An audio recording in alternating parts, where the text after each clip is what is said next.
You lost the bid. You called for a debrief. The contracting officer told you proposals did not represent the best value. You looked at your price. Your price was fine. You looked at your technical write up. Your technical write up was fine. You had no idea what happened. Section M is what happened. And there are three specific traps, Section M, that decided the award before the contract officer was ever finished reading your proposal. If you're a small business new to federal contracting, you need to know all three. Section M is titled Evaluation Factors for Award. It lives in every negotiated solicitation under the Uniform Contract Format.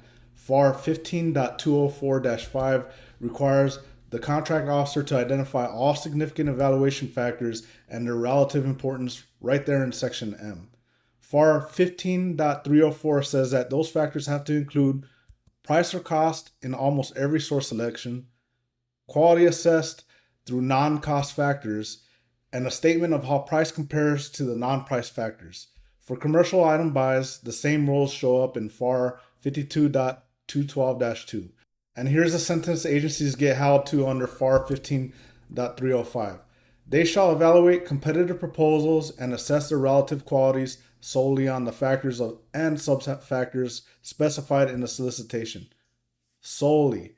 That word is going to matter in about 2 minutes. Here are the three traps we are covering today. Trap 1. Agencies evaluating you against criteria that are not in Section M. Trap 2. Confusing best value trade-off with lowest price technically acceptable, or LPTA. Two totally different games. Trap 3. Self-scoring worksheets that quietly favor insiders before your technical narrative ever gets read. I will hit each one, tell you a real case where it happened, tell you the fix, and at the end, I will recap all three so you can screenshot them for your next bid. Trap 1. Unstated evaluation criteria. Castro Company LLC versus Federal Election Commission, GAO decision B-423689, decided November 13th, 2025.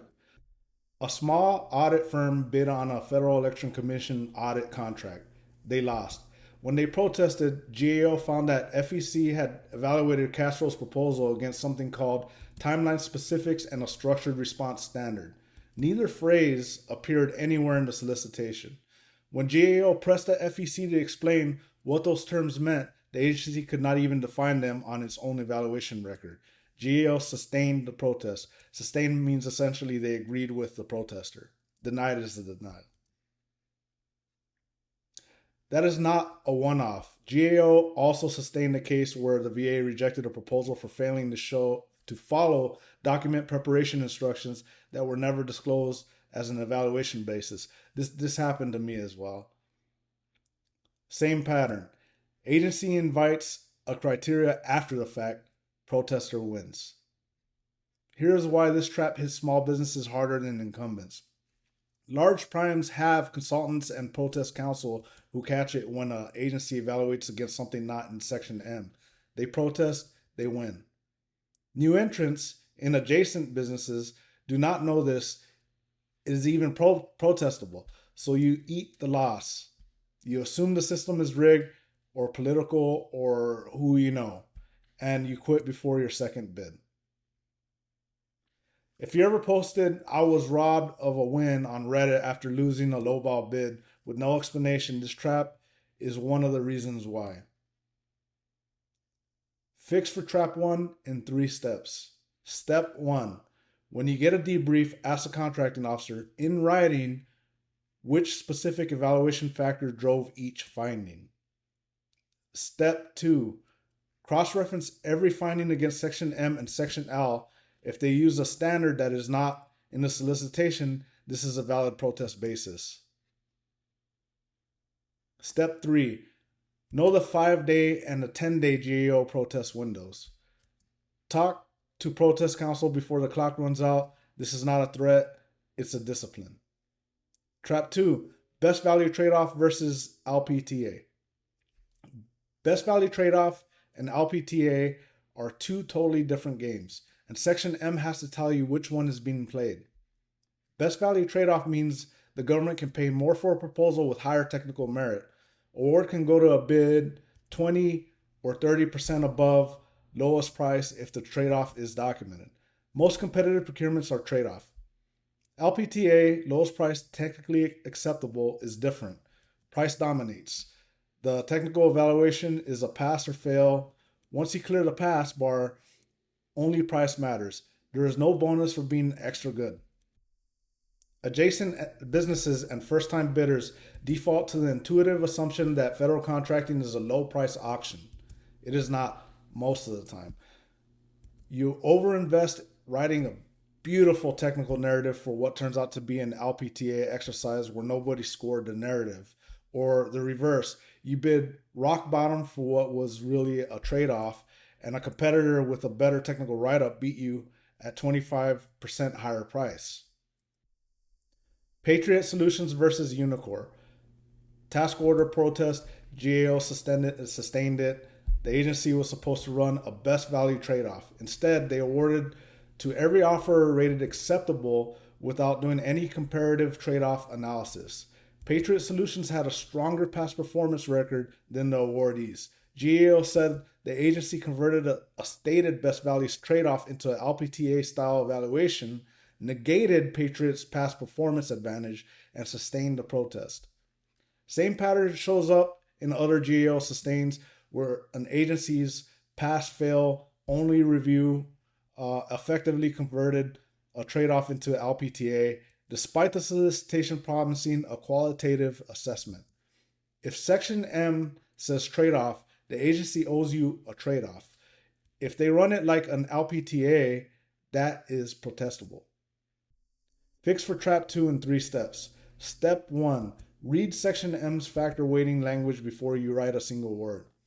Look for the exact phrase, are non-pricing factors significantly more important than price, approximately equal, or significantly less important? Step 2. If a trade-off invests in the technical narrative, if it is LPTA, invest in getting your prices as low as it could go while still passing the technical gates. Step 3. Do not assume if the solicitation is ambiguous. Ask during the question and answer. That question is always free. Trap 3. Self-scoring worksheets. Self-scoring worksheets show up on VA IDIQs, some large DoD vehicles, and GSA schedules. They look objective on the surface.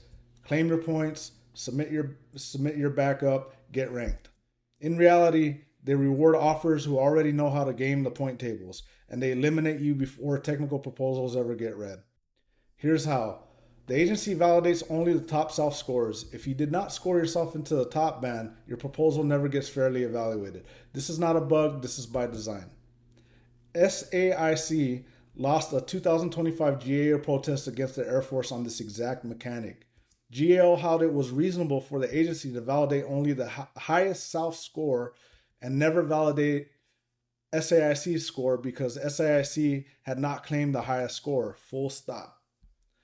The T4NG2 VA vehicle, currently in protest, allegedly gave mentor-protege joint ventures more points for smaller and less relevant projects than non-protege competitors doing larger, more relevant work. GovCIO's protest complaint calls that an unequal scoring system baked into the worksheet. And CIO SP4, the $50 billion NIH vehicle, was canceled after repeated corrective actions on its self-scoring methodology, partly because the point system required disclosing private sector confidentiality agreement information that companies cannot legally provide. Fix for Trap 3 in 3 steps. Step 1. Before you fill out any self-scoring worksheet, read every scoring category, every point value line by line. Circle every category where you could plausibly earn maximum points with better documentation. Step 2. Every claim you make on the worksheet must be backed by verifiable evidence. CPARs, contract awards, dollar amounts, not narrative. Step 3. Model your total self-score against the point ceiling before submitting. If you are more than 10% below the ceiling, you are probably not going to make the validation cut. Either strengthen the documentation on your best categories or reconsider whether to bid at all. Recap: 3 Section M traps that decide the award before your proposal is fully read. 1. Unstated evaluation criteria. If the agency evaluates you against a standard that is not in Section M, that is protestable. Castro Company versus FEC, GAO sustained, November 2025. 2. Best value tradeoff versus LPTA. 2 completely different games. Read the factor weighted language before you write. 3. Self-scoring worksheet. Model your total score against the ceiling. If you are more than 10% below the top band, you are probably not making the validation cut.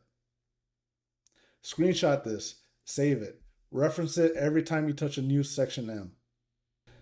This is a pattern Deploy Ready is built for.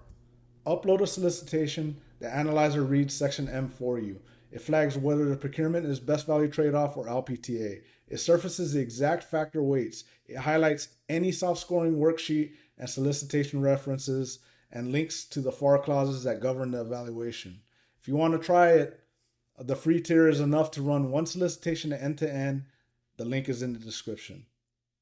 Next video, we're going to talk about the one Section M factor that hurts new entrants the most, past performance.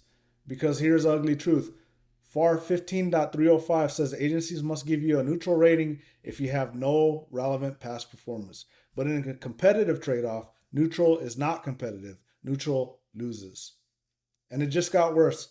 On July 10th, 2026, GAO sustained a protest where the VA applied an undisclosed 3-year CPARS cutoff, excluding 4 exceptional and very good ratings from a small business file. Veterans Management Services versus VA B-424182. Subscribe so you don't miss it. Drop this in the comments. Which one of these Section M traps has cost you the most in a real bid? I read everyone. Thanks for watching. See you next time. Please don't forget to like and subscribe.